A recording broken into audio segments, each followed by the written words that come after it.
Ika-19 na kabanata, sa pagpapatuloy. Mabilis na ginamit ni Tang Jin ang kanyang natatanging kasanayan na Three Suns Return to Origin skill. Kasabay nito ay makikita ang maliwanag at kulay berdeng enerhiya na nabubuo at mabilis na umiikot sa kanyang paligid. Sumigaw pa si Tang Jin habang mabilis na gumagalaw gamit ang teknik na Return to Origin step. Mula sa mabilis na paglatigo na parang nanggagalaiting ahas, nagawa ni Tang Jin na maiwasan ito ng bahagya, at makikita ang napakalakas na impact ng letigo sa matigas na sahig. Nagawa rin ni Tang Jin na maingat na iwasan ang banta ng pagpulupot ng letigo sa kanyang paa. Gayon din ang pag-iwas niya sa pagpulupot nito sa kanyang kamay habang sinasabi niya sa kanyang sarili na, "Marami akong internal energy, pero iyon lang ang mayroon ako ngayon." Dagdag pa niya habang mabilis at patuloy na iniiwasan ang bawat hampas ng letigo, ang mga martial arts na natutuhan ko mula sa Tang family ay pawang walang silbi sa sitwasyong ito. Hindi ko magamit ng maayos ang kahit isa sa mga ito laban sa kanya. Mabilis na napasulyap sa gilid si Tang Jin at napasabi pa siya sa kanyang isip, pero kahit paano, kailangan kong gumawa ng paraan at malampasan ang pagsubok na ito. Mariing nanunood ang buong grupo sa kanilang matinding labanan. Napasabi pa si Tang Jin sa kanyang isip habang malinaw na nakikita ang galit at pag-aalala sa mga mukha ng kanyang mga kasamahan, nakatingin ang mga bata at umaasa sila sa akin. Habang pilit na iniiwasan ni Tang Jin ang bawat hagupit ng letigo, nang uuyam na sinasabi ni Tang Chu sa kanya. Kahanga-hanga, ang pinakamalaking tanga at walang silbi sa Tang family ay nagagawang gumamit ng Return to Origin step. Ang mayabang na si Tang Chu ay masaya at tumatawa pang sinabi sa kanya, kahit ang isang maliit na uod ay may sarili ring mga natatanging galaw. Iyan na ba ang lahat ng kaya mo? Sige, ipapakita ko sa iyo kung paano talaga ito ginagawa ng isang tunay na dalubhasa. Mabilis nitong ginalaw ang hawak nitong letigo at lakas loob na hinampas muli kay Tang Jin. Lumipad ito ng mabilis sa hangin habang napalilibutan ng kumikislap na maliliit na kuryente at matinding enerhiya. Napakalapit na nitong tumama sa katawan ni Tang Jin. Napalaki ang kanyang mga mata sa gulat habang sinasabi sa kanyang isip, "Buwisit," biglang nagbago ang direksyon at galit ng galaw ng letigo. Makikita ang matinding lakas ng letigo habang sinusubukan niya itong iwasan, at ang malakas na impact nito ay gumuhit sa hangin. Mabilis na namang gumapang ang letigo sa ere at sa isang iglap ay mabilis itong tumama ng napakalakas sa katawan ni Tang Jin, na ikinaungol niya sa matinding sakit. Mabilis na naman na gumalaw ang letigo sa hangin nang walang tigil.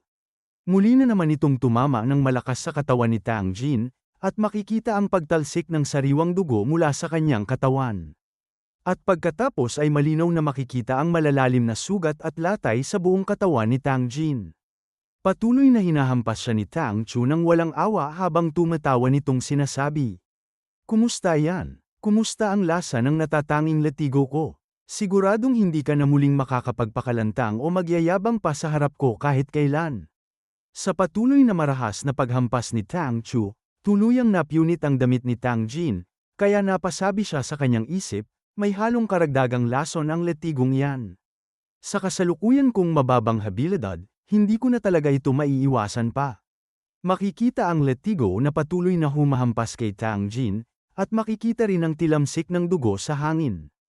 Nangangalit ang mga ngipin ni Dan Mok sa galit at napasigaw na lamang na, "Tang Jin-san."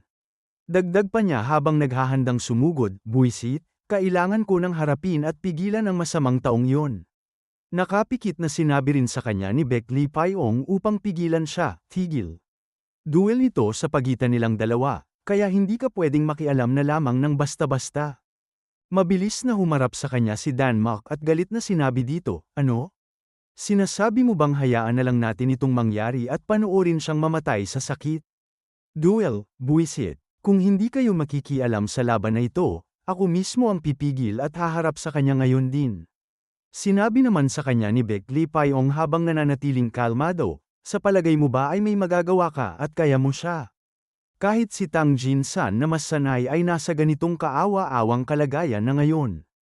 Nagulat at natigilan na sumagot si Dan Mok. Iyon, nakapikit naman na muling sinabi sa kanya ni Baek Lee Paiong, "Kung makikialam ka pa ngayon, mas lalala lang ang mga bagay para sa ating lahat, tanga." Naiinis na sinagot siya ni Dan Mok habang napapayuko, "Okay. Dagdag pa niya nang may matinding inis, buwisit talaga. Patuloy pa rin sa walang awang paghampas si Tang Chu habang may masamang tawa na sinasabi, dapat nanatili ka na lang na tahimik at nagtatago. Sa pagkakataong ito, aayusin at tatapusin ko na talaga ito ng tuluyan. Biglang may isang malakas na kamay ang mabilis na humawak sa kamay ni Tang Chu na may hawak ng latigo. Agad na napasulyap ito sa lalaking humawak sa kanya at galit na sinabi, "Sino yan?" Ito pala ay si Jihu, at may madilim at seryosong tingin itong sinabi sa kanya, "Ang grupo natin ay mukhang nakapagdesisyon na sa magiging kinalabasan ng duwelong ito." Nagtatakang sinabi naman ni Tang Chu habang naguguluhan, "Jihu." Makikita ang napakatalam at nagbabantang tingin sa kanya ni Jihu. Agad naman na ibinaling ni Tang Chu ang kanyang tingin sa gilid at naiinis na sinabi sa kanyang isip, "Buwisit, nakakainis talaga ito. Malapit ko na sanang nakuha at natapos ang laban na ito." Napahawak na lamang ito ng mahigpit sa kanyang latigo at mahinang sinabi, "Yon, gagawin ko na lang ang sinabi mo." At pagkatapos ay tahimik na lamang na nakatayo ang mga ito habang pinapakalma ang sarili. Napatingin si Jihu sa gilid, kung saan makikita si Tang Jin na halos mahubaran na ng kanyang mga kasuotan dahil sa matinding pagkawasak ng mga ito. Malalim at mabigat ang kanyang paghinga dahil sa labis na pagod at matinding sakit na kanyang tinamo. Napasabi pa si Tang Jin sa kanyang isip habang malinaw na makikita ang marami at malalalim na latay sa kanyang katawan, "Ha? Tumigil na ba sila sa wakas?" Napahinga siya ng malalim habang makikita ang panginginig ng kanyang dalawang paa. At sinabi pa niya sa kanyang isip, "Buti na lang talaga. Nakaya kong tiisin ang matinding atake niya. Kung ito ay nangyari nung nasa Tang family pa ako, hindi ko kailanman maisip na makakaya ko ang ganitong katinding sakit." Naiisip niya ang mahirap at walang patid nilang pagsasanay kasama ang instructor at sinabi pa niya sa kanyang isip, "Maaaring naging epektibo rin ang di mabalang pagsasanay ko noong mga nakaraang araw." Mabilis naman na lumapit sa kanya ang buong grupo niya para tumulong. Agad siyang inalalayan ni Dan Mok at nag-aalalang sinabi, "Naku, napakaraming dugo sa buong katawan mo." Sinabi rin sa kanya ni Nakwujin habang mabilis na papalapit, "Jin-san. Ayos ka lang ba talaga? Kaya mo pa ba?" Mahinang tumugon sa kanila si Tang Jin, "Okay lang ako, medyo masakit-sakit lang." Dahan-dahan lang sa paghawak. Naiinis na sinabi naman ni Baek Lee Payong habang napapatikom pa ang kanyang mga kamao sa galit, "Ano ba naman ang taong yon? Bakit tayo-tayo pa na magkakasama ang nag-away at naglaban?" Bahagyang napangiti naman si Tang Jin sa kabila ng lahat. Bagamat malinaw pa rin na makikita ang matinding sakit sa mukha niya, at sinabi, "Well, nakaya mong tiisin at pigilan ang sarili mo ng maayos. Maraming salamat." Napangiwi naman ang mukha ni Baek Lee Payong at mabilis na sinagot siya, "Hindi ko yun tiniis para sa iyo. Ayoko lang talaga na mas lumala pa ang mga bagay at magkaroon tayo ng mas malaking gulo." Tahimik naman na napatingin si Tang Jin sa palabas at umaalis na grupo ni Tang Chu. Sinabi pa sa isip ni Tang Jin habang pinagmamasdan sila, "Ang pinakamalakas sa atin ngayon ay si Baek Lee Payong." Pero kahit siya ay mukhang hindi pa rin sapat na katapat para kay Tang Chu. Mukhang magiging napakahirap talaga ng buhay natin dito sa academy. Biglang isang paa naman ang mabigat na humakbang pabalik habang may nagsasalita at nagsasabing, "Mukhang maganda at kawili-wili ang naging kinalabasan, ha?" Ito pala ay ang ating bida na biglang lumitaw, kaya agad na napasigaw ang mga ito nang makita siya. "Instructor, kailan pa kayo dumating at nanood dito?" Mahina hong sumagot ang ating bida, "Narito na ako nung ilabas at gamitin ng Tang Chu na iyon ang kanyang sandata." Galit na nagtanong ang mga ito, "Ano? Kung ganoon, bakit hindi ninyo agad pinigil ang laban?" Si Jin-san ay malubhang nasaktan. Sinabi pa ng ating bida habang nakatingin ng diretso kay Tang Jin, "Well, usapan at duelo ito sa pagitan ng mga estudyante, at dahil opisyal nang nagsimula ang duel, magiging katawa-tawa at walang galang para sa akin bilang instructor na makialam pa. Hindi ko akalain na makakakita ako ng ganitong magandang bagay ngayong araw." Dagdag pa ng ating bida upang pakalmeyin sila, "Tang Jin-san, gamutin muna natin agad ang mga sugat mo para hindi lumala." Napatingin si Tang Jin at mahinang sinabi, "Opo, instructor." Muling sinabi sa kanila ng ating bida ng may authority, "Sige na. Dalhin siya agad sa infirmary para maasikaso." Habang ginagamot si Jin-san doon, kayo naman ay pumunta na muna at kumain ng tanghalian. Sabay-sabay na sumunod at tumugon ang mga ito sa kanya, opo. Sinabi naman ni Dan Mok habang iniaalok ang sarili. Jin-san, sumakay ka na lang sa likod ko para mabilis tayo. Tumugon naman sa kanya si Tang Jin na may nanghihinang boses, kailangan ba talaga na magpabuhat pa ako? Muling sinabi sa kanya ni Dan Mok nang may pagmamadali, bilis na, huwag ka nang maarte. At pagkatapos ay makikita na mabilis na umalis ang limang magkakasama habang tahimik ngunit nakangiting pinagmamasdan sila mula sa malayo ng ating bida. Napangiti ng malawak ang ating bida at sinabi niya sa kanyang sarili na mukhang nagiging masaya na ito. Makikita ang buong gusali sa paligid at sinabi pa niya sa kanyang isip na mukhang kailangan ko pang alamin ang higit pa tungkol sa Hatjuhei na pinag-uusapan ng mga instructor kanina. At pagkatapos ay makikita na muli silang lahat sa training ground matapos ang gamutan. Kung saan direktang sinabi ng ating bida sa kanila, Tang Jin-san, hindi ka ba labis na nadidismaya sa nangyari sa iyo? Nagtatakang tumugon nito na opo. Muling nagsalita ang ating bida upang gisingin ang kanyang kalooban. Kapag may taong gaya niya na tumalo at yumukod sa iyo, hindi ka dapat basta magmukhang malungkot at nawawala ng pag-asa. Tahimik lamang na nakatingin sa kanya si Tang Jin habang patuloy na sinasabi ng ating bida sa buong grupo, sa susunod, kailangan mapuno ka ng matinding galit at manumpa sa sarili mo na maghihiganti ka sa kanya. Sabay na napatakle siya, dinagdag pa niya na tignan mo nga ang patay na tingin na yan sa mga mata mo ngayon. Nakapikit pang dagdag na sinabi sa mga ito, siguro ay maiintindihan ko naman ang nararamdaman mo. Walang malinaw na kinabukasan ang taong yun. Kaya siguro ganito kabigat at kadilim ang nararamdaman mo ngayon. Habang dahan-daang napababa ng tingin si Tang Jin dahil sa matinding pag-iisip, sinabi pa ng ating bida upang itulak siya, kaya dapat gawin mo. Maghiganti ka, sa ganitong paraan lamang mawawala ang lahat ng masamang pakiramdam na yan sa dibdib mo. At pagkatapos ay dahan-dahan niyang tinaas ang kanyang tingin sa instructor at buong pagtatakang sinabi sa ating bida, paghihiganti. Agad naman na tumugon ang ating bida sa kanya nang may ngiti na oo. Nakakita ako ng isang napakagandang pagkakataon para sa inyo. Alam niyo ba kung ano ang Hatjuhei? Sumagot si Tang Jin habang nag-iisip, hindi. Hindi ko pa yan naririnig kahit kailan, ano ba ito? Seryosong ipinaliwanag ng ating bida sa kanya, isa itong malaking group duel para sa mga first-year students, o siguro ay isang uri ng mock battle na isinasagawa ng isang grupo laban sa isa pang grupo sa anyo ng ambush. Nagulat at sabay-sabay na napasigaw ang grupo, group duel. Napatingin naman ang limang disipulo sa kanya ng napakaseryoso at may malaking pagtataka. Sinabi pa nga ng ating bida sa mga ito habang makikita ang mga imahe ng nasabing kaganapan sa kanilang isip na oo. Sinasabi na sa unang araw ng tag-init, ang lahat ng grupo na sasali sa Hatjuhei Festival ay dadalhin sa isang napiling malaking bundok. Sa araw, paligid-ligid sila sa kabundukan, nakikipaglaban sa mga grupong makakasalubong nila, at pagdating naman ng gabi, mahigpit na ipinagbabawal ang anumang uri ng labanan. Ang huling grupong mananatiling nakatayo at buhay ang siyang tatanghaling panalo. Napakasimple lang, di ba?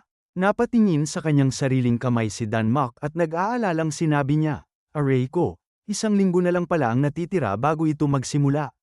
Sinabi pa ng ating bida sa mga ito upang bigyan sila ng inspirasyon.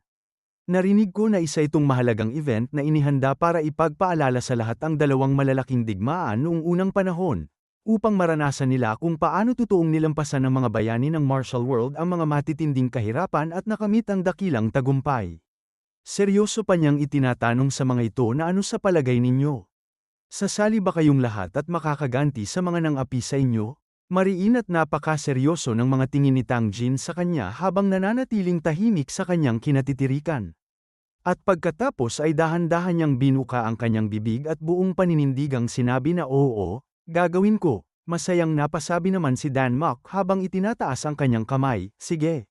Gawin na natin. Tutulungan natin si Jin-san na makaganti ng lubusan. Pare-pareho naman kayong lahat ng iniisip at gustong mangyari, di ba? Sandaling natahimik silang lahat habang nagkakatitigan. Napatingin sa ibaba si Tang Jin habang nakapikit naman na sinabi ni Baek Lee Payong bilang pagsang-ayon na siguro nga.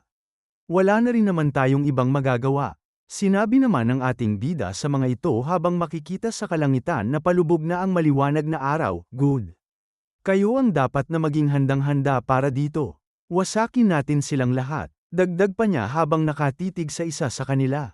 Danmak, ikaw talaga ang pinaka nagpapakaba at nagbibigay ng pag-aalala sa akin sa lahat. Tumugon ito ng may pagtataka. Oh, talaga?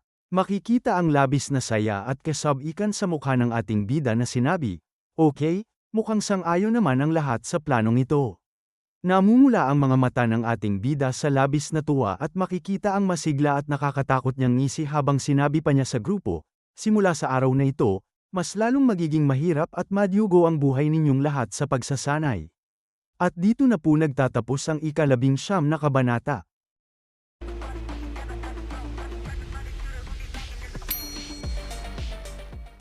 Ika-20 kabanata, sa pagpapatuloy. Makikita ang 5 disipulo na kanya-kanyang abala sa pagsasanay gamit ang pinagawang bagong kagamitan. Hirap na hirap si Tang Jin sa paghatak ng lubid habang sinasabi niya na ang hirap naman nito. Nabubwisit na ako. Nahihirapan din si Baek Lee Pyong na nakangiwi ang mukha sa pagbubuhat na sinabi pa niya na laro lang ng bata ang lahat ng pagsasanay natin hanggang ngayon kumpara dito. Napaupo naman si Dan Mok sa hirap na napabuntong hininga at sinabi pa na namumulikat ang binti ko. Tagapagturo, hindi ko na kaya. Sinabi naman ng ating bida na kung bumabagsak ka na sa ganito lang, problema yan. Unang araw pa lang ngayon, itigil mo ang pag-iinarte at magsimula ka ulit. Nagulat ang mga ito at napasabi si Tang Jin na pero, tagapagturo, wala na po akong lakas. Dagdag pa ni Dan Mok, oo nga. Ang paggugol buong araw sa nakakainip na pagsasanay sa katawan ay sobrang-sobra na. Tahimik lang na napangiti ang ating bida. Ibinuka ng ating bida ang kanyang kamay at sinabi sa mga ito na sige.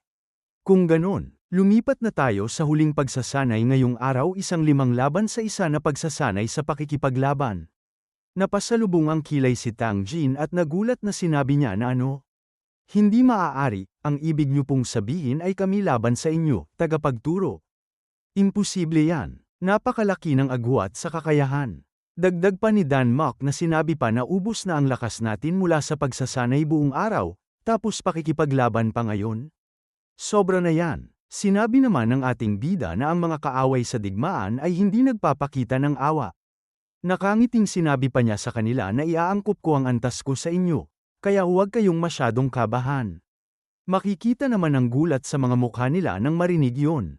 Sumapit na ang gabi na makikita ang akademya. Mula sa itaas ng bangin, nakatanaw ang ating bida sa ibaba habang sinasabi niya na ito ba ang bundok kung saan gaganapin ang festival ng Hato. Base sa dami ng mga cadet sa unang taon, tila tama lang ang laki nito. Napangiti siya at sinabi pa sa isip na kakayanin kaya nila? Naalala niya ang pakikipaglaban sa 5, na sinabi pa niya sa kanyang isip na isang pinagsamang pag-atake. Ginagamit talaga nila ang utak nila. Mula sa likod niya ay mabilis na sumusugod si Hamin. Napatingin siya dito at sinabi niya habang may ngiti sa mukha na kaya pala yung dalawa ang pain. Paano nila na ipamahagi ang mga tungkulin nang walang naunang usapan? Dagdag pa niya habang makikita ang mukha nila ni Hamin, kahanga-hanga ang mga batang ito. Balik sa ating bida habang nakatayo lamang sa gilid ng bangin at tahimik na nakatingin sa ibaba. At sinabi pa niya na kamakailan, may kakaiba. Paulit-ulit kong naiisip ang aking guro. Pumikit siya at sinabi pa niya na at siguro dahil na rin sa anak ko ang responsibilidad na turuan ang 5 batang ito. Dagdag pa niya sa isip habang makikita ang sulat sa lamesa simula nang umalis ako sa bundok. Paminsan-minsan lang ako nagpapadala ng sulat at hindi kailanman bumisita ng personal. Hindi ko kayang ipakita ang sarili kong nabahira ng dugo. At naroon din ang batang yon. Napasabi pa siya sa kanyang sarili na kapag kumupas ng kaunti ang amoy ng dugo, bumaling na siya at sinabi pa na, bibisita ako, guro. Makikita na ang ating bida na naglakad na papalayo. Tahimik na naglalakad ang ating bida sa gilid ng bahay. Nagulat siya at napasabi na Tang Jin-san, tinanong niya ito at sinabi pa na anong nagdala sa iyo sa aking tirahan sa ganitong kalalim na gabi. Tumugon ito sa kanya na nandyan na pala kayo, tagapagturo. Habang malungkot na nakatingin si Tang Jin, sinabi sa kanya ng ating bida na hihintayin mo pala ako. Tumugon ito na oo. Tahimik naman na pinagmasdan niya si Tang Jin, na makikita sa mukha nito ang malalim na iniisip. At nang hindi pa nagsasalita ito, sinabi ng ating bida sa kanya na palagay ko may gusto kang pag-usapan. Sumama ka sa akin. Makikita ang liwanag ng ilaw sa mga sambahayan. Sinabi sa kanya ni Tang Jin na sa tingin niyo po ba talaga ay makakaganti ako? Tumugon ang ating bida habang makikita ang mga tao na naglalakad na kung handa kang mamatay para doon, may pagkakataon. Nagsalin ng tsaa ang ating bida sa tasa habang sinasabi niya na may 1.5 buwan ka pa natitira, di ba? Tahimik na tumingin sa kanya si Tang Jin habang sinasabi sa kanya ng ating bida na sige, isang inom lang. Kailangan mong magsanay hanggang sa mamatay bukas. Kinuha ni Tang Jin ang tasa ng tsaa at tumugon na oho. Tagapagturo, sinabi pa ng ating bida sa kanya na so, anong nasa isip mo? Tahimik lang si Tang Jin. At sinabi niya na tulad ng maaaring alam niyo na, ang ama ko ang pinuno ng pamilyang Sichuan-Tang. Ako ang ika-4 na anak. At sa aming pamilya, may 3 henyo na kilala bilang 3 kadalubhasaan ng pamilyang Tang. Sila ang itinuturing na pinaka-natatangi sa aming nakababatang henerasyon. Kabilang sa kanila ang aking panganay na kapatid na lalaki at nakababatang kapatid na babae. At ang huli ay ang lalaking yun kanina, si Tang Chu. Kumuha ng pagkain ng ating bida habang sinasabi na napapaisip na kakatwa yun. Isusubo niya ang pagkain habang sinasabi pa niya na mukha naman siyang maayos, pero hindi sapat para tawaging isa sa 3 kadalubhasaan, kahit man lang sa pamantayan ng pamilyang Tang. At parang may problema rin sa pag-uugali niya. Dagdag pa niya hindi kaya ipinilit lang nila siya para mabuo ang 3? Sinabi naman ni Tang Jin na baka ganyan po ang dating sa inyo, tagapagturo. Malungkot pang sinabi ni Tang Jin habang nakatingin sa ibaba pinsan ko siya. Sa katunayan ay mas bata siya sa akin ayon sa kapanganakan. Bahagyang napangiti ang ating bida na nakatingin sa kanya. Sinabi pa niya habang naiisip si Tang Chu noong pinuno pa ng pamilya ang aking lolo, anak siya ng aking tiyo, kaya direktang linya siya. Pero nang ang ama ko na ang naging pinuno, naibaba siya sa di-direktang linya. Ayon sa tuntunin ng pamilyang Tang, sino mang hindi direktang nagmula sa pinuno ay nagiging bahagi ng di-direktang linya. Kaya naisantabi siya. Oo, napakahusay niya, pero sa sandaling naging di-direktang linya siya, nagbago ang pagtrato sa kanya. Hawak ni Tang Jin ang tasa na sinabi pa niya maraming bagay ang napapasa lamang sa direktang linya, noong humigit kumulang 10 taong gulang kami, doon yun nangyari. Tiyak na malaking pukpok yun sa kanya noong bata pa siya. Tinaas niya ang tasa at sinabi pa at ang galit na yun ay naituon sa akin. Wala akong talento, pero dahil nasa direktang linya ako, natutunan ko ang mga pamamaraan na ipinagbabawal sa kanya. Tahimik lang na nakatingin sa kanya ang ating bida. Sinabi pa sa kanya ni Tang Jin na ngunit kahit isa ay wala akong napag-aralan ng husto. Nakakapanghinayang. Ang pinakabobo sa pamilyang Tang, yan ang tawag nila sa akin, makikita ang pagkain sa lamesa na sinabi naman ng ating bida na ang pinakabobo, ha? Batay sa nakita ko, hindi ka naman ganoon kasama. Uminom siya ng tsaa habang sinasabi pa na pero medyo iba ngayong araw. Diba, makikita naman ang gulat sa mukha ni Tang Jin na may pagtataka. Sinabi pa ni Tang Jin sa isip habang naalala ang kanilang laban na pinagtatawanan siya ni Tang Chu na oo, talagang iba ito kaysa noong una. Noon, hindi man lang ako nakailag kahit isang beses at lubos na napahiya. Sinabi naman sa kanya ng ating bida na narinig mo na ang kasabihang late bloomer, di ba? Hindi ko sasabihing henyo ka, pero baka hindi lang nagtutugma ang estilo mo at ang sa pamilyang Tang.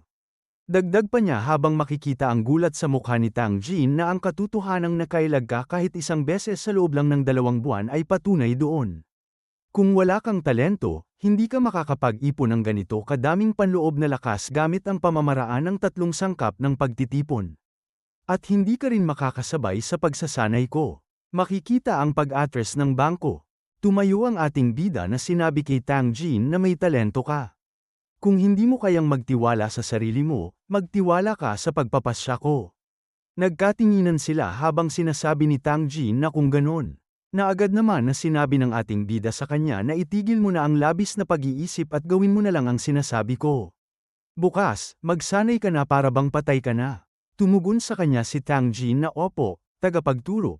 Makikita ang silid na may nagsasalita na magkano po rito. Tumugon ito na opo. Tapos na po ba kayo, Ginoo? At pagkatapos, makikita ang mga kagamitan na nakalatag sa sahig. Nagtatakang nakatingin si Tang Jin na sinabi nito na ano ang lahat ng ito? Nakapikit na tumugon ang ating bida na nagbabalak ka bang lumahok sa festival ng hato ng nakakamay lang? Dagdag pa niya sa mga ito ang mga pangkat ng Dorm Dragon at Sleeping Dragon ay magdadala ng kani-kanilang natatanging sandata paakyat ng bundok. Sa tingin niyo ba makakaya ng pinakamahinang pangkat na tumayo gamit lang ang sining ng pakikipaglaban? Kakailanganin niyo ng mga sandata. Magaling ang pamamaraan ng depensa gamit ang kalasag ni Jeggle Myling. Maliban na lang na kailangan nito ng dalawang kamay, syempre. Napasabi naman si Dan Mock na medyo maliit ang kalasag na ito. Kaya ko tong hawakan gamit ang isang kamay. Ang tagapagturo ba mismo ang naghanda ng mga ito? Sinabi naman ng ating bida na tama. Hawakan mo ang kalasag sa kaliwang kamay at ang espada sa kanan. Ang pamamaraan ng kalasag ay kay Jeggle Myung, at ang pag-eespada ay ang pamamaraan ng tatlong talento sa espada. Mabuti na lang at maganda ang pagkakabagay ng dalawa sa isa't isa. Napataas naman ng kamay si Baek Lee Pyong at sinabi na pero ako. May pamamaraan ako ng pag-eespada mula sa aking sekta. Sinagot naman siya ng ating bida na walang exemption. Kayong lima ay kailangang matuto nito. Sinabi naman ni Baek Lee Pyong na bakit naman po. Seryosong sinabi naman ng ating bida na mabisang gamitin ang bawat isa sa sarili nito. Pero gumagana rin sila ng magkasama bilang isang pamamaraan ng koponan. Ang pamamaraan ng kalasag ni Jeggle Myling ay idinisenyo na isinasaalang-alang ang pagtutulungan ng koponan, at ang pamamaraan ng tatlong talento sa espada ay maaaring gumana sa parehong paraan. Ang pamamaraan ng tatlong talento sa espada ay isang pangunahing kasanayan na itinuturo sa halos lahat ng sekta ng espada. Hindi naman to dapat maging problema, di ba? Muling sumagot sa kanya si Baek Lee Pyong na totoo po yun, pero, ang paggamit ng pamamaraan ng tatlong talento sa espada. Napapikit ang ating bida na sinabi pa niya sa isip na hay naku, ang pagmamalaki niya sa kanyang sekta, ang sektang Jongnan, ay kahanga-hanga. Kumuha ng espada ang ating bida. Napahinga siya habang binubunot ang espada na sinasabi na ang pagpapaliwanag ng 100 beses ay hindi maikukumpara sa direktang pagdanas nito. Makikita ang gulat sa kanilang mukha nang marinig yon. Tinutok naman ng ating bida ang espada kay Baek Lee Pyong. Seryoso ang tingin niya na sinabi pa niya na subukan mo ako gamit ang pamamaraan ng espada ng sekta mo, yung pinagmamamalaki mo. At dito na po nagtatapos ang ika-20 kabanata.